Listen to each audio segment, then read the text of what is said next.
예, 오늘의 시황 브리핑 시작하겠습니다. 시장에 영향을 크게 줄 만한 재료가 별로 없었어요. 그러니까 미중 협상 뉴스 나오고 사우디에서 미국에 대규모 투자한다라는 보도 나온 이후에 추가적으로 시장을 움직일 만한 재료가 없다 보니까 좀 숨고르게 하는 그런 모습이 나왔고, 이런 가운데 이제 가격 부담은 있죠. 그러니까 코스피 같은 경우는 곧 연고점 근처, 또 양시장 ADR이 아직까지 낮은 수준은 아니다 보니까 과매도면 적극적인 매수가 들어올 텐데, 뚜렷하게 싸니까 매수하는 것도 아니고, 그렇다고 좋은 재료가 있는 것도 아니고, 시장이 좀 어정쩡하게 갈 수밖에 없는 그런 조건이긴 했습니다. 그렇지만 외국인들이 10개월 만에 처음으로 2주 연속 순매수 했거든요. 그러니까 순매수 하다 보니까 이제 대형주들이 움직일 수 있는 상황이 만들어졌고, 그러니까 코스피 같은 경우는 이제 지수 흐름이 좀 나쁘지는 않았죠.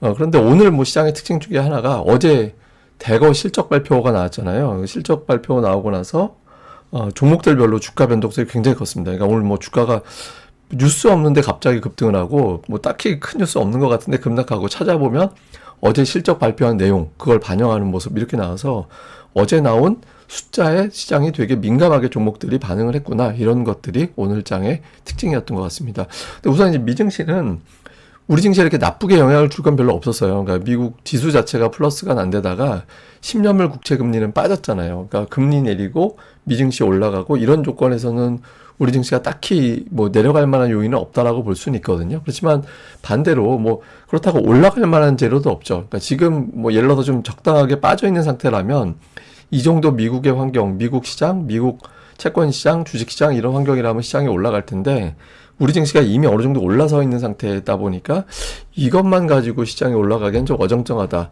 이렇게 제가 본 것 같고요. 또 하나는 경기에 대한 걱정이 좀 일부 있었던 것 같아요. 그러니까 미국의 4월 소매 판매가 나왔는데 이게 예상보다는 잘 나오긴 했거든요.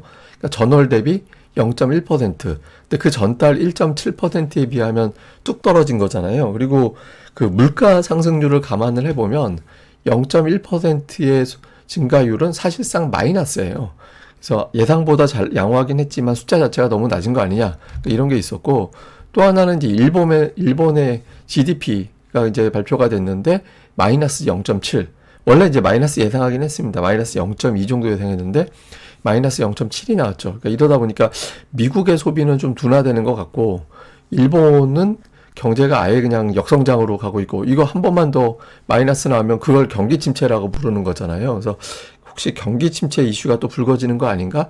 그러니까 이런 경계감도 일본은 영향을 준 걸로 보여집니다. 그리고 또 오늘 유엔에서 관세라든가 이제 무역 갈등으로 인해서 내년도 경제 성장, 전 세계 경제 성장이 둔화될 거다, 이런 내용들이 또 보도가 됐거든요. 그래서 아무래도 이제 경기 둔화라든가 이런 것들을 또 살짝 의식한 그런 움직임도 일본은 있었던 것 같습니다. 그리고 이제 최근에 제가 ADR 계속 말씀드렸지만 상승과 하락 종목 수의 비율, 이제 100을 기준으로 이제 제로가 되는데, 어쨌든 최근 들어서 좀 높은 상황이었거든요. 그래서 높은 상황으로 만들어내다 보니까 시장에 아무래도 가격 부담이 있는 상태였죠. 코스닥은 오늘로 이제 딱 중간값 100으로 내려왔는데, 코스피는 이제 과매수권에 딱 살짝 아래 정도가 되어 있었거든요. 근데 이게 보시면 오늘 보면 대형주는 괜찮은데 하락 종목이 되게 많았잖아요. 이게 빨간색 선이 상승 종목 수 추이고 파란색 선이 지수거든요. 근데 빨간색 선이 훨씬 더 올라갔다라는 건 뭐냐면 지수보다 중소형주가 훨씬 더 강하게 올라갔다라는 거였고,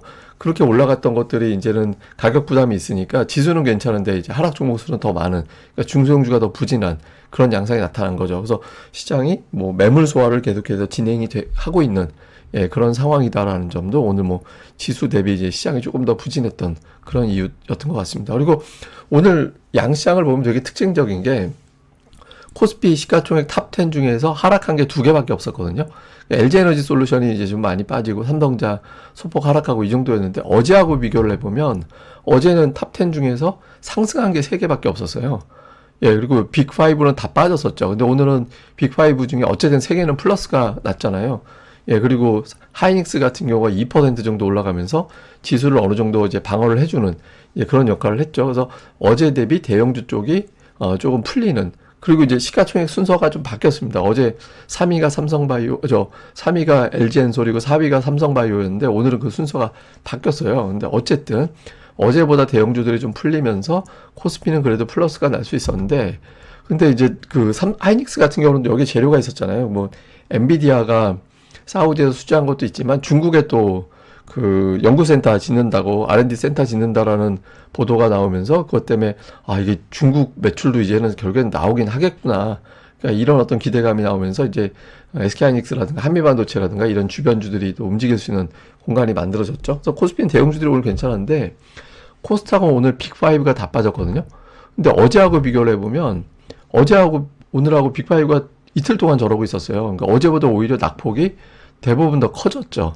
예, 낙폭이 레인보우 로봇만 어제보다 낙폭이 좀 덜했을 뿐이고 대체로 보면 어제보다 낙폭이 다 커지거나 좀 비슷하거나 이런 형태가 나타났거든요. 그러니까 이게 특정 종목에 대한 악재가 있다고 보기는 어렵잖아요. 왜냐면 제약바이오, 2차 전지, 로봇 이렇게 구성이 되어 있는데 이게 다 빠졌잖아요. 그러니까 이런 특정 업종이나 종목에 대한 악재성 재료가 아니라 오늘 대형주 쪽, 코스닥 대형주 쪽에 매도 강도가 좀 유난히 강했던 날이었다. 그래서 코스닥의 어떤 악재성 재료보다 수급 자체가 좀 안 좋았던 날이었구나. 이렇게 우리가 또 추정이 되는 것 같습니다. 뭐 실제로 이제 수급 보면 외국인들이 코스피는 계속 사는데 코스닥은 오늘 되게 많이 팔았거든요. 근데 원래 대규모 매도하면 그 다음날은 매수로 돌리곤 했는데 어제 오늘 이틀 동안 코스닥에선 외국인들이 집중적으로 매도를 하면서 픽5 쪽이 좀 어지러운 그런 모습을 보였고 반면에 이제 코스피는 외국인들이 매수했죠. 근데 외국인들이 매수하면서 2주 연속 매수 2주 연속 매수 나왔거든요. 그러니까 작년도 7월 이후에 처음이에요. 예, 작년 주간 단위로 제가 저걸 계속 체크하고 있는데 작년 7월 이후에 처음으로 2주 연속 매도가 나오면서 매수가 나오면서 외국인들이 이거는 반짝하고 돌린 게 아니라 진짜 바뀌었나 보다. 이런 것들을 보여주게 됐죠. 그리고 종목으로 보면 근데 조금 하나 걸리는 거는 시가총액 132가 매도예요. 예, 그러니까 2위 종목이 순매수인데 1, 4위죠. 지금 이제 삼성바이오가 올라왔으니까. 근데 어쨌든 하이닉스를 매수하고 다른 걸 팔아서 하이닉스를 매수하는 그런 모양새가 되어버렸잖아요. 예, 그리고 그 다음에는 이제 방산주라든가 전력 관련된 종목군들, 조선주 이런 것들이 이제 들어가 있고, 그다음에 기관 투자자들은 오늘 전력, 이런 게 이제 매수가 들어가 있고, 순매도 1위가 LG에너지 솔루션 이렇게 이제 되어 있습니다. 그 외에 이제 통신주, 조선주 이런 게 이제 기관 투자자들은 이제 상대적으로 더 매수를 하는 그런 모습을 보인 게 이제 특징이었습니다. 그리고 코스닥 쪽에서는 뭐 이렇게 업종별 특징이 있다라고 보기는 어려운 것 같아요. 그러니까 업종 내에서 뭐 JYP 팔고 SM 사고, 로보티즈 사고, 레인보우 로봇은 팔고 이게 종목들별로 좀 엇갈렸잖아요. 그러니까 개별적인 종목. 근데 약간 좀 차이가 있는 건 어제 대비 매수 쪽에 반도체 종목들이 조금 더 많이 포진해 있는 그런 모습을 보였고 기관 투자자들도 이렇게 딱히 뭐 특별하게 업종별 특징은 없었던 것 같아요. 근데 제가 오늘 기관들 매수 종목을 잘 보니까 최근에 숫자 잘 나온 기업들, 그러니까 이번 주 들어서 기업들 실적 쭉 나왔잖아요. 그래서 숫자 잘 나왔다라는 거는 매출과 이익이 잘 나오면서 이거는 예상했던 것보다 훨씬 잘 나왔잖아 라고 하면서 보고서가 나온 기업들의 오늘 매수가 강했고 주가도 훨씬 더 강한 그런 모습을 보였거든요. 그래서 실적을 의식하면서 기관 투자자들은 대응을 했구나 이런 점이 다시 한번 확인이 됐던 것 같습니다. 자, 요약을 좀 해보면 미국은 옵션 만기일입니다. 옵션 만기 어제 그 미증시 보면 상승 종목은 더 많았는데 지수는 혼조였잖아요. 그러니까 이게 대형주들이 옵션 만기 의식해서 좀 눌렸던 걸로 보여지거든요. 근데 오늘 만기일 정도 지나면서 또 대형주 특히 이제 최근에 주도했던 종목군들 뭐 AI 관련해서 움직임이 활발했던 종목군들의 변화가 생기는지 좀 볼 필요가 있고 그 다음에 이제 재료가 필요한 시기이긴 하거든요. 그러니까 영국과 중국 관련해서 무역 협상이 진행이 됐는데 지금 없잖아요. 지금 인도 이야기 나오고 있는데 한 5개인가 항목 빼놓고는 대부분 다 합의를 했다. 그래서 이제 그 내용만 가지고 좀 발표를 할 것 같다. 이런 이야기들이 돌긴 했거든요. 그래서 요게 이제 실제로 다음 국가가 나오는 게 필요한 시기죠. 이게 제가 5월 중간 정도 될 때까지 그 무역 합의가 구체적으로 나오는 게 없으면 시장이 안 좋아질 수 있다라고 그렇게 말씀드렸잖아요. 근데 다행히 이제 영국하고 중국이 나오긴 했는데 이제 일주일 단위로 하나씩은 나왔으니까 이번 주말 넘어가면서 한 개 정도 더 추가가 되는 그런 흐름이 나오게 되는지. 그 다음에 외국인들이 매수 주체로 들어오고 있어서 이 대형주 장세로 이제 움직임이 나오게 되느냐. 뭐 대형주 장세라고 하면 코스피의 전기전자, 2차 전지, 제약바이오, 하여튼 등등의 어떤 외국인 기관들이 제한적인 종목군들 끌어올리는 차별화 장세 속에서 그러니까 코스피의 대형주 장세로 가느냐. 그러니까 요 구도를 좀 봐야 되거든요. 그래서 지금 외국인 투자들이 매수를 계속 하고 있는데 종목은 조금 편중되는 것 같아요. 특히 SK하이닉스 쪽에 주로 집중돼서 외국인들이 미래를 기대하면서 매수하기보다는 보여지는 걸 집중적으로 매수하는구나,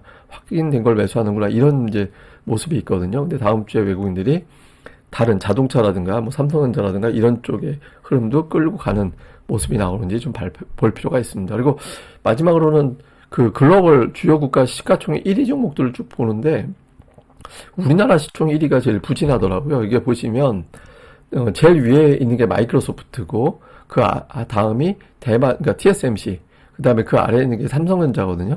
그러니까 4월 초에 그러니까 관세, 그러니까 해방의 날, 트럼프 대통령이 뭐 관세의 날이라고 이야기했던 그 날 주가보다 아래가 있는 게 삼성전자 뿐이에요. TSMC 그 위에 올라섰고 마이크로소프트는 최근에 주가는 더디긴 하지만 어쨌든 훨씬 뒤에 올라가 있거든요. 일본의 토요타 같은 경우도 4월 초 대비해 보면 최근에 주가는 빠지긴 했지만 어쨌든 그 위에 올라가 있잖아요. 그러니까 지금 삼성전자가 하루 반짝 올라가고 그 다음에 횡보하고 이런 형태가 나오고 있거든요. 그래서 원래대로면 오늘이나 어제나 오늘 정도에 한번 움직임이 나왔어야 되는데 어제 오전에 한번 반짝하고 나서 이제 별다른 움직임이 없죠. 그러니까 동네 바보형에서 이제 돌아왔다가 또 동네 바보형 됐다가 이런 구간이 나오고 있는데 삼성전자가 여기서 힘을 내주지 못하면 제가 이제 하나 걱정하는 게 뭐가 있냐면 나쁜 쪽, 그러니까 부정적인 시나리오로 볼 때 만약에 부정적이라면 그러니까 미국 증시가 저점 대비 20% 올라오고 나면 좀 경계감이 높아지는 그런 움직임이 나온 적이 있었고 또 우리 증시는 외국인들이 최근에 선물을 매수 열심히 했잖아요. 근데 삼성전자가 안 오른다? 그래버리면 이제 혹시 하락 쪽으로 장난하려고 했던 주체 쪽에서는 삼성전자가 저러고 있으면 가지고 놀아도 되겠네라고 하면서 괜히 시장을 찍어 누르는 그런 움직임이 나올 수도 있거든요. 그래서 삼성전자가 여기서 어림도 없다 이러면서 한번 움직여주는 그런 흐름이 만들어질 필요가 있죠. 그래서 다음 주에 삼성전자가 다시 이제 동네 바보형 모델을 풀고 이제 멀쩡한 동네 든든한 형으로 돌아오는지 여부도 중요한, 시황상 그게 중요한 타이밍으로 봐야 될 것 같습니다. 예, 그럼 또 오늘 하루 또 잘 보내시고요. 저는 또 다음에 뵙겠습니다. 이 방송 구독하기, 좋아요까지 꼭 좀 부탁드립니다. 감사합니다.